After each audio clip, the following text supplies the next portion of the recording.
Welcome to the Banyan Edge podcast. Here's your host, Charles Sizemore. Welcome. I'm Charles Sizemore, host of the Banyan Edge podcast. We are going to be talking about the banking system today, and we're going a bit more big picture. Seems every other weekend now we have a bank failing, usually these smaller regional banks. Thankfully, none of the too big to fail banks have gone down yet. But it does raise this question. Do we still need regional banks? Do they still serve a purpose? Or is this just part of the evolutionary cycle here, working its way through? To help me answer those questions is the always insightful Mr. Ian King. I'm flattered, Charles. Thank you for having me on. You're the guy everybody wants to have at the cocktail party because you always have just something kind of off the wall and interesting to say. I'll try to be as far off the wall as you want me to be today. Excellent.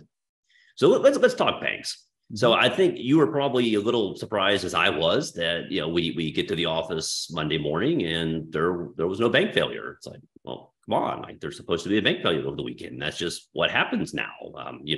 You close the work week on Friday, just assuming that when you get back to the office on Monday, there will be a bunch of new banks that failed. But it turns out that did not happen. The two banks that were the most at risk right now are, I believe, PacWest and Western Alliance. They've actually been rallying the last 2 days. So it seems that perhaps this fear of kind of small banking contagion might have run its course, at least for now. That could change while we're speaking, of course. But it looks like we may be at least in a lull right now. But going big picture, last week, you and I were chatting offline. Mm-hmm. And you had mentioned, you just kind of thrown out a question, and I kind of thought it was a rhetorical question, but I don't think it was. I think you were completely serious, and that is, do we really need the regional banks anymore? Has this concept, that they serve their purpose, of course, but has this run its course? If we did have widespread failures, does it even matter anymore? And so let's talk about that. So, what it boils down to me is 15 years ago, we had the financial crisis, right? Which literally every weekend you could expect another bank to go under when you came in on Monday morning. And, that was based on the fact that a lot of these larger banks, especially the too big to fail ones, had invested in riskier subprime assets and mortgages and all kinds of credit derivatives that they didn't quite understand what happened when housing prices went down. And because housing prices never went down. That's right. I mean, that was the mantra for most of the 2000s. But, as a result, Congress stepped in and passed Dodd-Frank. And along with that was something called the Volcker Rule, which said basically, you can't operate your bank like a hedge fund. And if you're going to use depositors' assets to invest, it has to be in something that is relatively risk-free, like U.S. Treasuries. Okay. And so, a lot of these banks started playing by the new rules. Of course, they were required to. But in 2022, we had basically a perfect storm where the price of treasuries dropped because interest rates went up so quickly. Okay, so it started this kind of domino effect in the sense that one bank went down, Silicon Valley Bank. They didn't really lose that much money compared to their deposit assets, but they lost confidence in depositors. And in a fractional reserve banking system, if you believe that one bank is in trouble, it is rational for you to move your money from that bank to another bank where you think it's safer. And we saw a wave of this movement from banks like Silicon Valley Bank and First Republic and Pacific PacWest into JP Morgan and Bank of America, right? And now, 100 years ago, you would have to line up at the bank and try to get your money from the teller. Now it's like you just open up your mobile phone and press a couple of buttons, open up a new account somewhere else, and just also the fear spreads faster now. Before, you had your money at the bank down the street. You may not even know there was a crisis until you happened to talk to a neighbor later, or maybe happened to pick up a newspaper. Now, it could hit your phone instantly. And I mean, rumors spread faster and rumors become self-fulfilling prophecies when it comes to banking. Exactly. And with social media, especially, because what happened with Silicon Valley Bank is you had some prominent VCs that were saying basically to all their portfolio companies, get your money out of Silicon Valley Bank. And they were doing that. They said this on Slack to an internal chat. And that sparked rumors flying. And the last thing you need is as a banker, is for people to lose confidence in their deposits there. Particularly considering this wasn't some, fringe of the internet saying this. These were the VC guys that are supposed to know. Like, that's a credible, like when you hear someone like that telling you to get your money out, you get your money out. Right. It's like yelling fire in a crowded theater, essentially. Sure. And so what we've seen, and this but not just that, it's like a guy wearing a fireman's suit yelling fire in a crowded theater. Yeah. And the irony, though, is that the idea after the Dodd-Frank reform was to make sure that we don't have banks that are too big to fail. But what we've just created in the last 6 months is like JP Morgan, Bank of America, Citigroup now have something like 65% of all depositors' assets in the country. So you have these banks that have just gotten bigger. JP Morgan went from something like 13% of depositors' assets to 20% because of the movement of people out of these smaller regional banks where they fear they might go under. And, I said at the time after Silicon Valley Bank, I said, this is not going to be the end of the regional bank run. The reason for that is because, if you're in First Republic, why would you stay there when you can move somewhere else? So it's completely rational for people to move their money into a bank, like JP Morgan or Bank of America, that has a more diversified revenue stream, and maybe wasn't caught in this treasury trade that it seems a lot of banks were. I just want to leave it with this, is that I don't think that the issues with the treasury market is over, in the sense that there are a lot of losses that we really have not realized or haven't really recovered the bodies. And the reason for that is, if you go back 4 years ago, you had $15 trillion of debt, of sovereign debt, that was trading at a negative interest rate. Okay. And any pension fund or any investor that bought, a German bond when it was negative 25 basis points is now sitting on a pretty big unrealized loss. And especially if you invested in the long end of the curve, like the longer duration type stuff, you're in a lot bigger loss than you could have imagined in something that was supposed to be a quote unquote risk-free asset. And so, we just have to be very careful going forward, because, there could be some sovereign wealth funds that potentially, have some big losses in US treasuries or any type of European debt as well. So, I don't think this crisis is over. And I do think what it's going to cause is the Fed is really going to need to pivot sooner than later. They're going to have to start repairing the damage to the credit markets that was done, because we're losing a lot of these regional banks right now. And so, we're already seeing in the market, especially when you see like the NASDAQ is leading the way with growth stocks, especially. Let's pivot, go a little bit bigger picture now. Mm-hmm. So we talked about, okay, this crisis is centered on the smaller banks. You do have to ask yourself, well, what happens if they just flat out fail? A lot of times, particularly in smaller towns, whenever I go skiing in Colorado, I always drive through the Texas Panhandle. And you go through all these little towns, and there might be one bank in the entire town.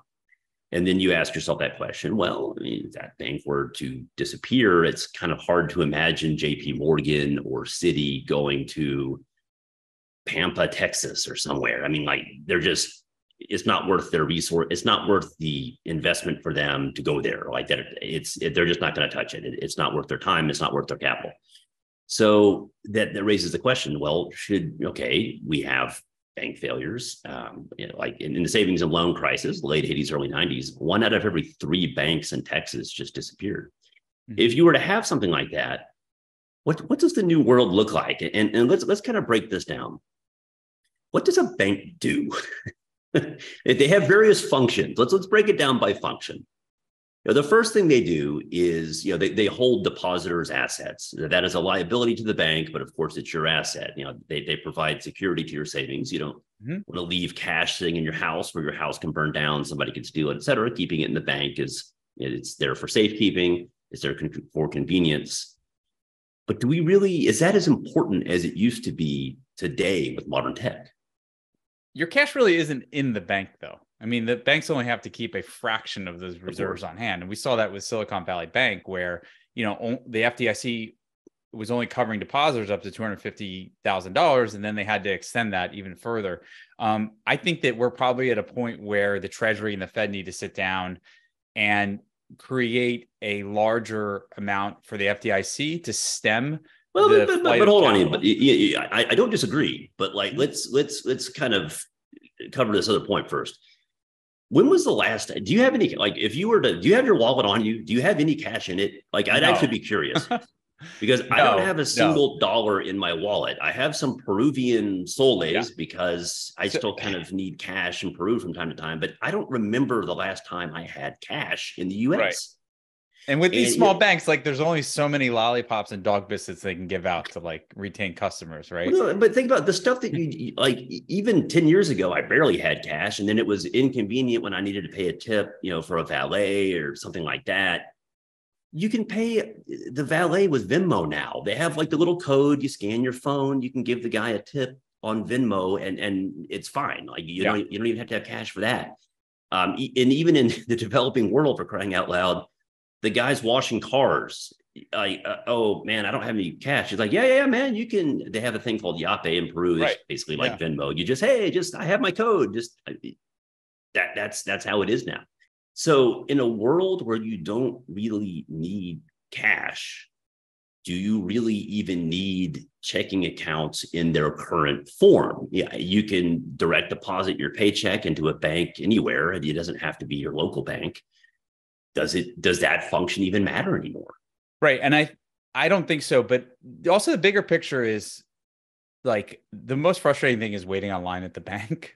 I would rather do all my banking on my phone. And I'll give you an example of what happened to me. So we moved to Florida 5 years ago. And I decided, I come down here, I'm going to open up a new bank account in Florida with one of these smaller regional banks who will go unnamed.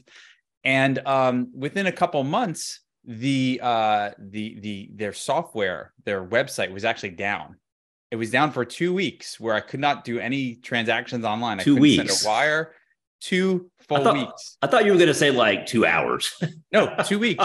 Like you had to go to the bank to do anything. So I opened up another account at Bank of America and moved my all assets over. And I think what the problem is going to be with these regional banks is they're not going to have the budgets to compete on the tech side versus the larger banks. And not only that, you have tech companies that are now entering the fold. So Apple right now gives you a savings account that yields over 4%. You get more in Apple than you do at JP Morgan. And I'm sure JP Morgan is not happy about this, but like, why wouldn't everyone, especially millennials who are very tech savvy, just open up an Apple account, put their savings in there instead of... It's not just, remember, we're not that young anymore. We're... I know because my shoulder hurt this morning when I woke up. We're in middle age now, and I know because I made the mistake of playing basketball with people 15 years younger than me on Friday, and 3 days later I still couldn't get out of bed because it hurts. But anyway, I digress. Even people 10, 20 years older than us use their iPhones for everything. My parents are glued to their phones. It's not like you have to be young to move your cash to an internet savings account. That's something that almost anybody under the age of about 70 can handle now without help. Yep. So it's not that this is not just for, whippersnappers here. This is, wow, I actually use the word whippersnapper. Like we should probably just forget I ever said that. But anyway, this is something that really applies to the vast majority of Americans at this point.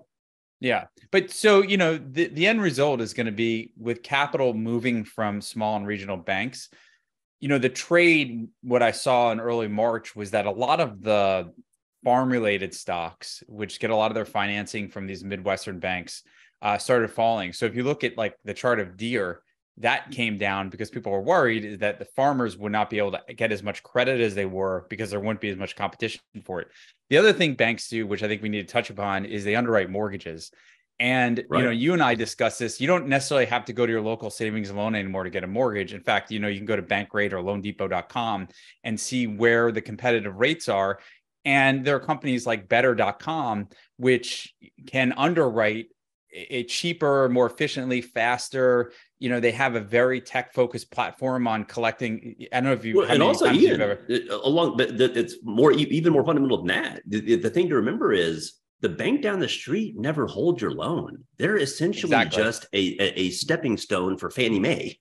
Yep. At the end of the day, Fannie Mae and Freddie Mac buy the vast majority of all mortgages, and then it ends up becoming a bond down the road.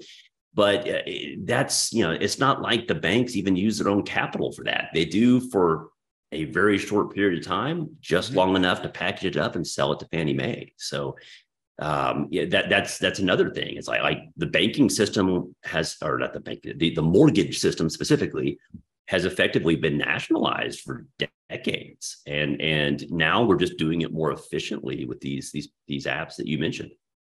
Right. And don't forget also, one of the main costs is operating all these brick and mortar centers, right? And we've seen it in other businesses as well. I mean, you look at like how Amazon and e-commerce put a lot of brick and mortar stores out of business.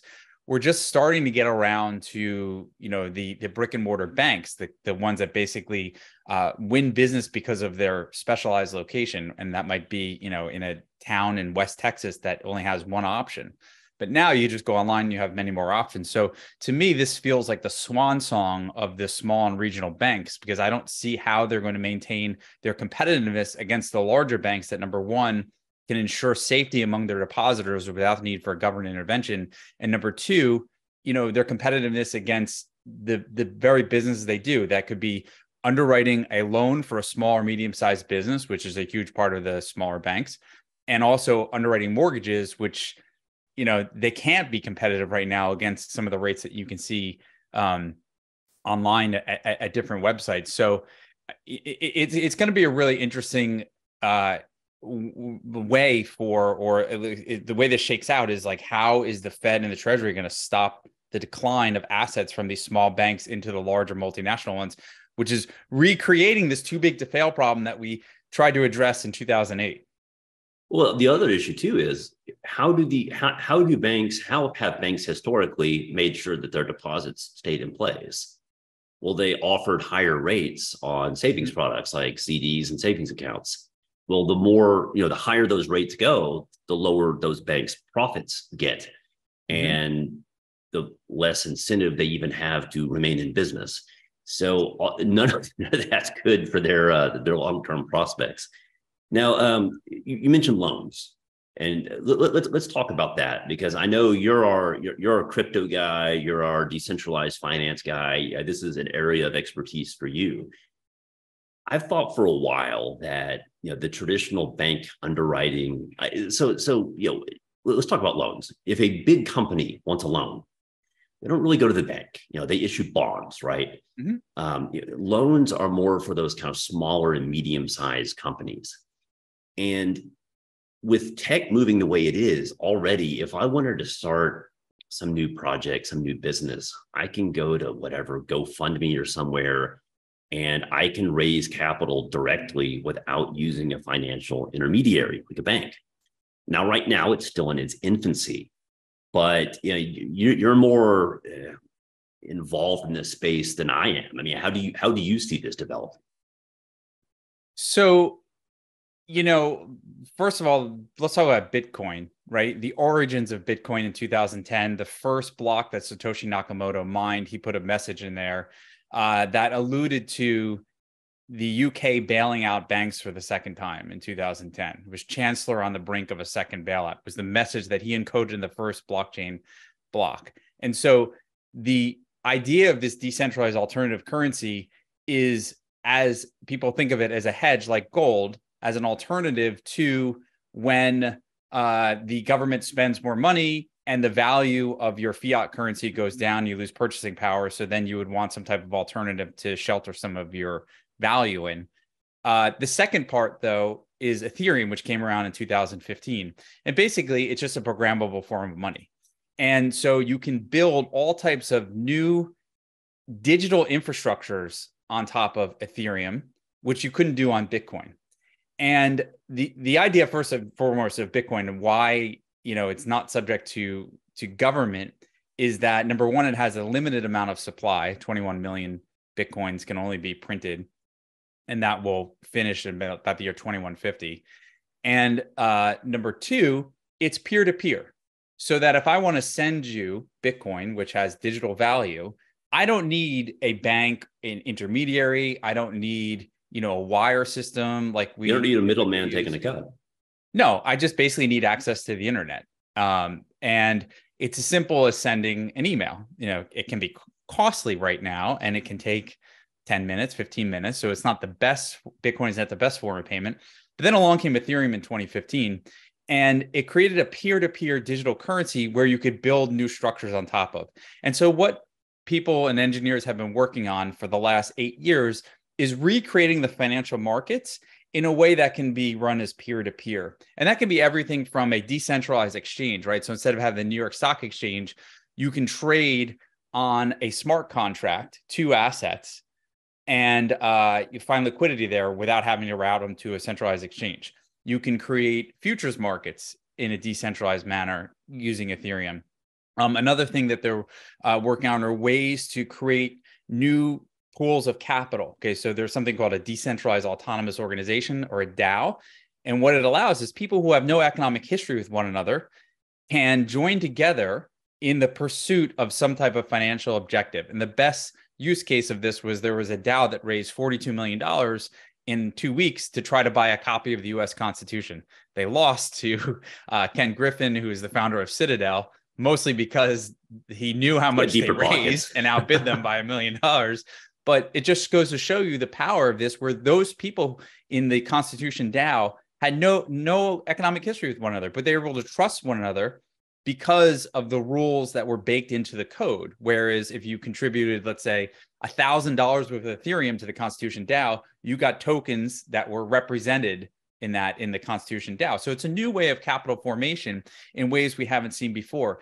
And I think what is going to be most interesting about this is that when you start a new company, right? Let's say you're starting a new social media and you get a bunch of VC backing, right?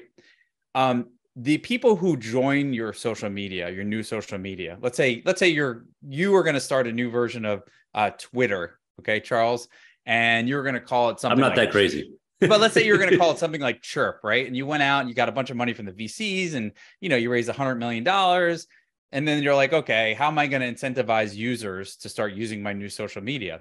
Well, you can buy ads and suggest people go there, or maybe you can pay some famous people to chirp on your new social media site. But when you create something that is blockchain based, that has a currency underneath it, that has value, that can be tracked and traded, you can incentivize users to join your protocol.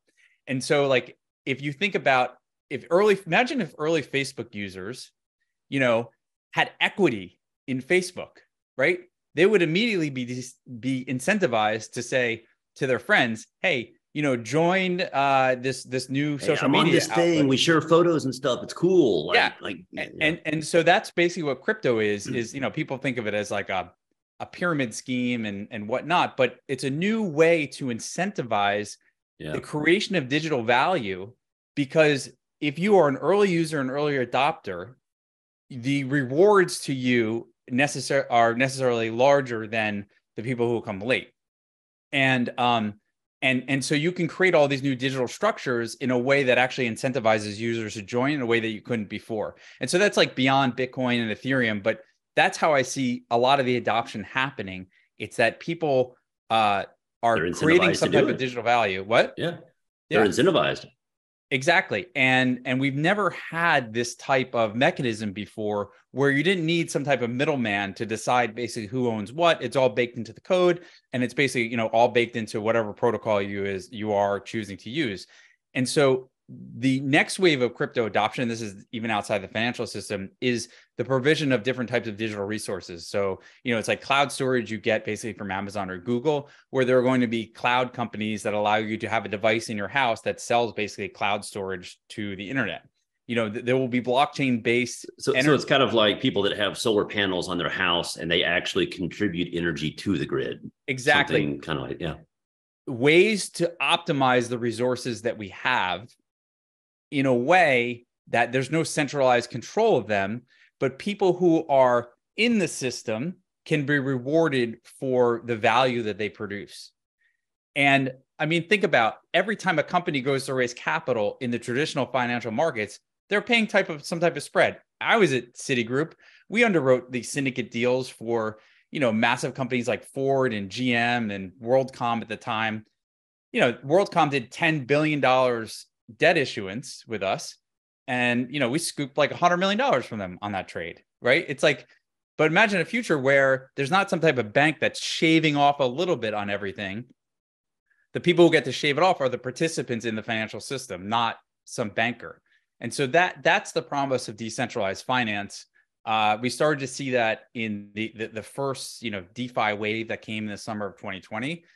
We're starting to see new types of protocols launch.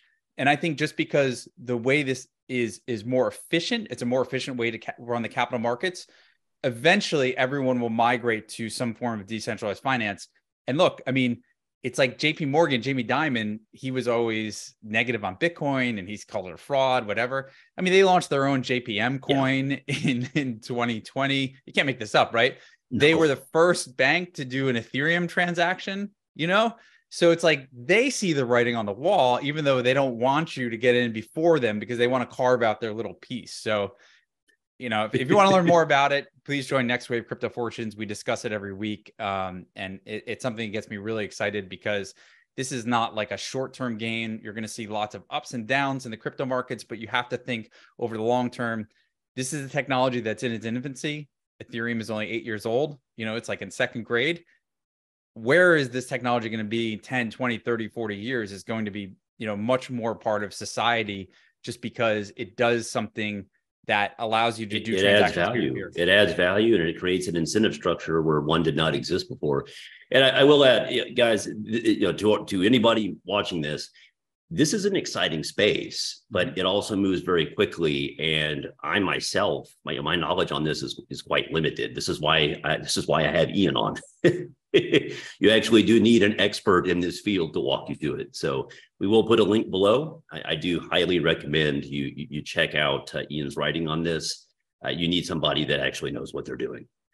So you mentioned the origins of Bitcoin. Bitcoin's origins were the 2008 meltdown, which put huge stress on the banking system and on the treasuries and central banks of virtually every country in the world.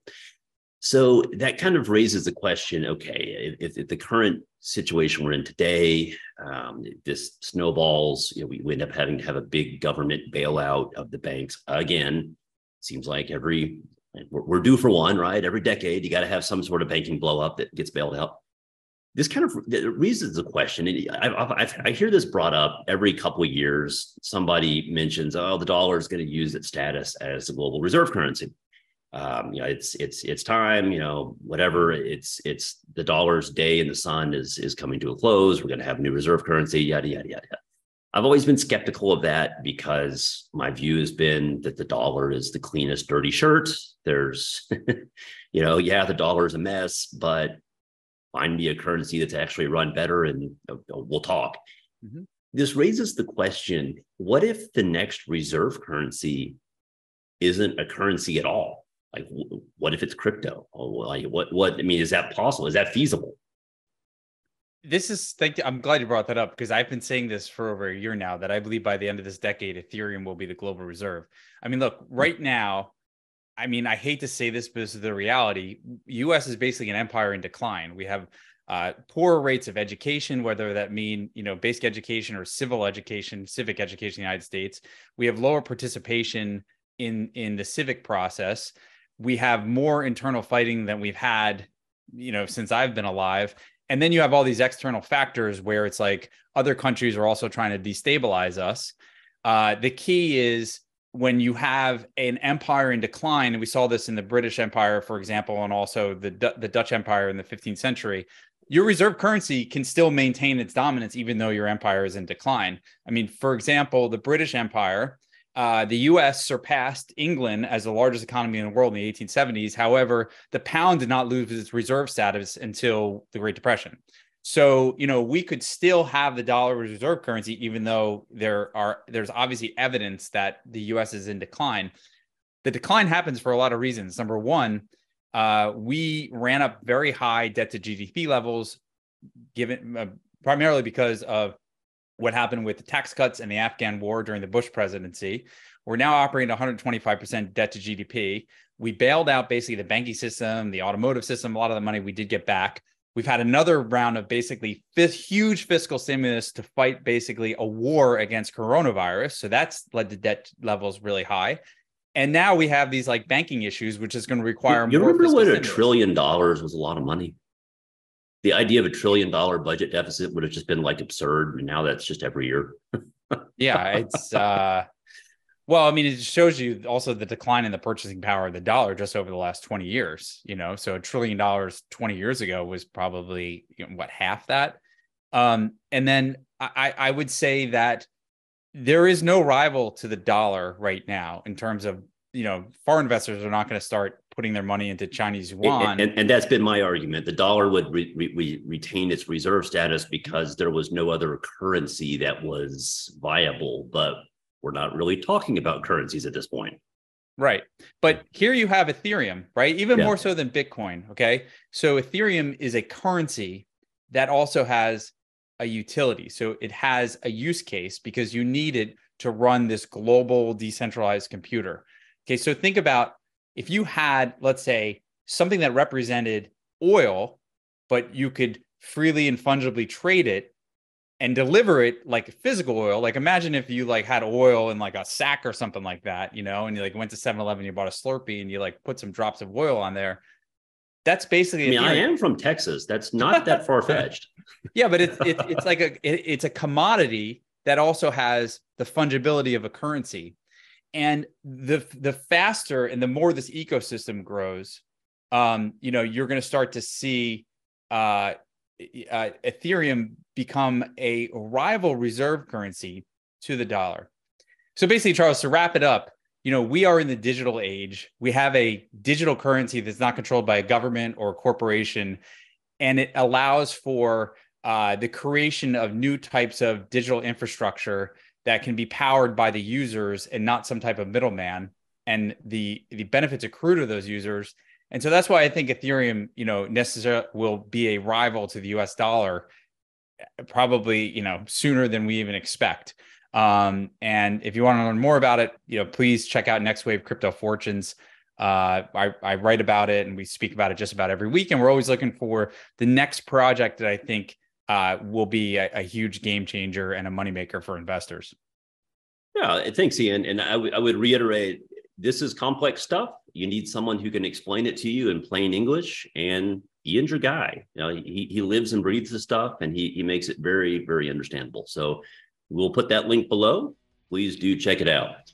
The always insightful Ian, thanks for being on this week. Sounds great. Nice talking to you guys.